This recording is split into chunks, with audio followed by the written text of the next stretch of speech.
اچھا لگا، مجھے ایک ٹیم آپ میں نظر آئی، اور انشاءاللہ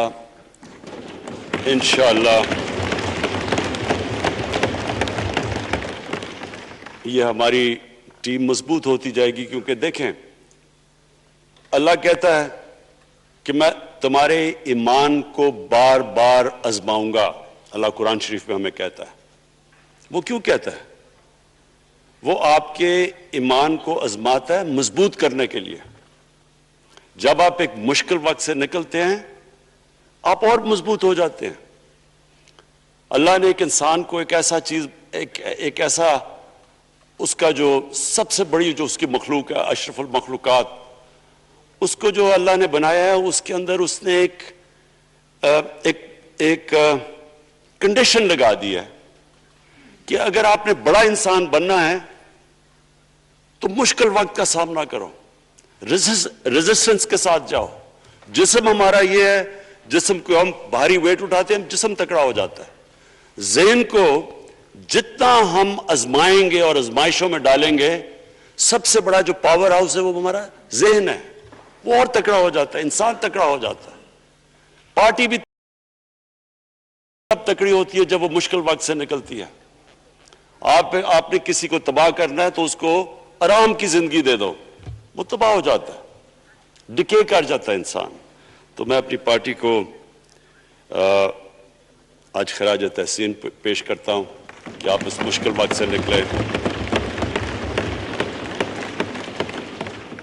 بڑے مجھے انڈیویجول ایم این ایز کا پتہ ہے کہ انہوں نے کتنی کوشش کی یہاں پہنچنے کے لیے، آج اس ووٹ کے لیے۔ تو میں اور مجھے کئیوں کی طبیعت بھی ٹھیک نہیں تھی، تو میں آپ سب کا آج شکریہ ادا کرتا ہوں۔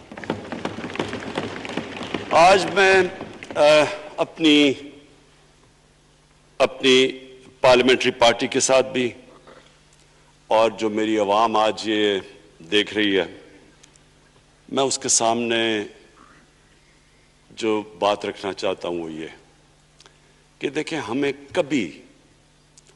یہ کبھی بھولنا نہیں چاہیے کہ یہ پاکستان کیوں بنا تھا۔ وہ ایک انگریزی کا ایک فریز ہے کہ نیشنز وداؤٹ اے ویژن ڈائی۔ قوم کا جب اپنا مقصد اپنے نظریے سے پیچھے ہٹتی ہے، مر جاتی ہے قوم۔ قوم میں کسی مقصد کے لیے بنتی ہے۔ ہم اپنے وہ جب تک وہ پتہ نہیں ہم اپنے بچوں کو نہیں بتائیں گے، خود ہم جو آج لیڈرشپ ہے، میرا غلطی سے ہاتھ ادھر چلا گیا، ادھر کی لیڈرشپ میں کہہ رہا ہوں، جو ہماری لیڈر ہے اس کو پتہ ہونا چاہیے کہ یہ بہت بڑا عظیم خواب تھا پاکستان کا۔ علامہ اقبال کو نہیں پتا تھا کہ اگر پاکستان بنے گا تو آج جس طرح ہمارے 20 کروڑ مسلمان ہندوستان میں رہ جائیں گے، تو وہ تو سارے پاکستان میں نہیں آ سکتے تھے۔ تو علامہ اقبال کا کیا وجہ تھی پاکستان خواب دیکھنے کی؟ ان کی وجہ یہ تھی کہ ہم نے ایک دنیا کو مثال دینی تھی، کہ اصل میں ایک ماڈل بنانا تھا کہ اصل میں ایک اسلامی ریاست کیا ہوتی ہے۔ اور وہ بیس کس کے اوپر کر رہے تھے پاکستان کی اسلامی فلاحی ریاست جو ہماری آبجیکٹو ریزولوشن میں ہے؟ نبی صلی اللہ علیہ وسلم کی مدینہ کی ریاست، جو ان کی سنت تھی، جو دنیا کی تاریخ کی پہلی فلاحی ریاست بنی تھی، جس میں بہت بڑے بڑے ماڈرن جو آج کے وہ پرنسپلز طے کیے گئے تھے، وہ ریاست بنی تھی۔ اور وہ ریاست ایک ماڈل ایسا تھا کہ اس کے بعد ایک جن کو کوئی جانتا ہی نہیں تھا، ایک قوم، ایک عرب قبیلوں میں تقسیم ہوئی قوم جس کی حیثیت ہی کوئی نہیں تھی، ان اصولوں کے اوپر چلتے ہوئے یہ دنیا کی تاریخ کا معجزہ ہے جو ہوا اس کے بعد۔ یہ میں نے شفقت محمود کو کہا بھی ہے کہ ہمارے بچوں کو ہر سکول، چاہے وہ انگلش میڈیم، چاہے اردو میڈیم، چاہے دینی مدرسے، سب کو 8، 7، 8 اور 9 کلاسز میں باقاعدہ سبجیکٹ پڑھائیں کہ نبی صلی اللہ علیہ وسلم کی جو زندگی تھی اور جو مدینہ میں کیا وہ کیا تھی.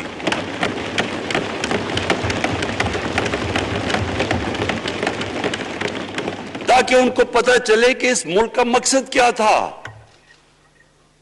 بڑے لوگ جو پاکستان نہیں چاہتے تھے وہ کیا کہتے تھے؟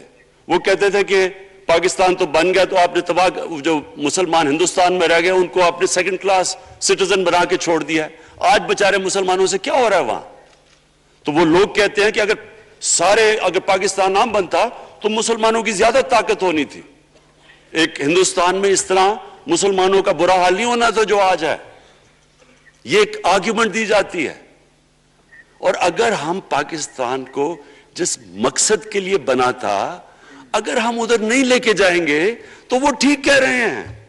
یہ تو نہیں تھا کہ وہاں ٹاٹا برلا تھے جو اربوں پتی اور یہاں یہ شریف اور زرداری اربوں پتی بن جائیں. اس لیے تو نہیں پاکستان بنا تھا. یہ ایک بڑی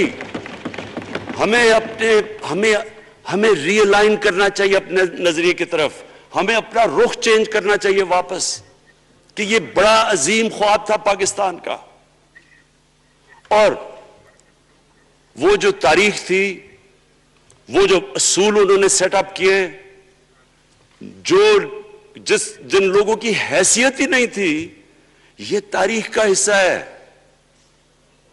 کہ اس کے بعد انہوں نے دیکھتے دیکھتے 15 20 30 سالوں کے اندر دنیا کی امامت کی.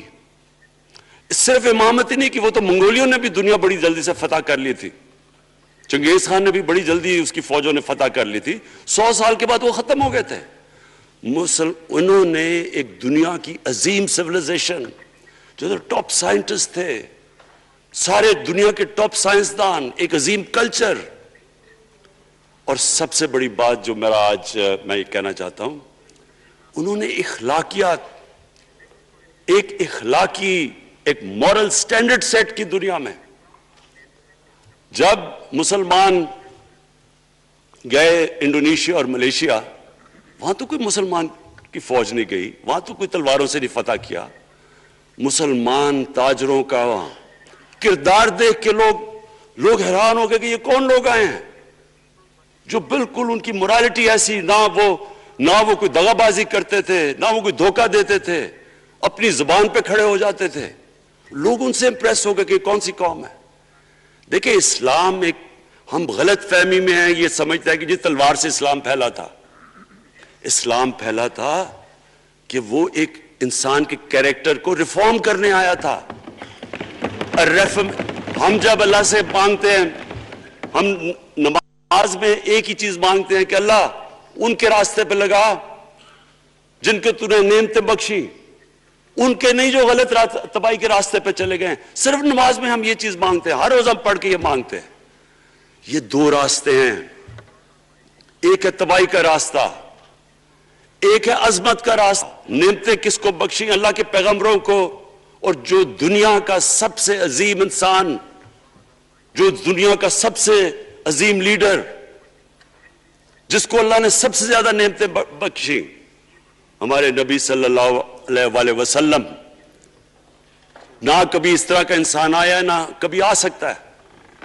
تو ہمیں راستہ بتایا کہ ایک ان کا راستہ ہے اور ایک دوسرا راستہ ہے، تباہی کا راستہ ہے. اور وہ جو ان کے راستے پہ چلتا گیا وہ ایک عظیم انسان بنتا گیا.